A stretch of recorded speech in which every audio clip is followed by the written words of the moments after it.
নেত্রকোনা ১ আসনের সাবেক সংসদ সদস্য মানু মজুমদার ও ৯০-এর স্বৈরাচার বিরোধী আন্দোলনের ছাত্রনেতা আওয়ামী লীগের প্রয়াত নেতা শফি আহমেদের স্মরণসভা অনুষ্ঠিত হয়েছে।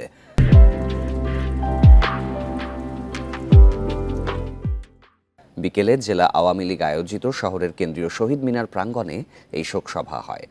সভায় বক্তারা গণতন্ত্র রক্ষার লড়াইয়ে শফি আহমেদ ও মানু মজুমদারের ত্যাগ অবদান শ্রদ্ধার সাথে স্মরণ করেন।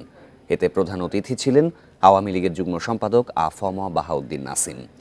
গত ২১শে মে রাতে হৃদরোগে আক্রান্ত হয়ে নেত্রকোনা ১ আসনের সাবেক সংসদ সদস্য প্রতিরোধ যোদ্ধা মানু মজুমদার মারা যান।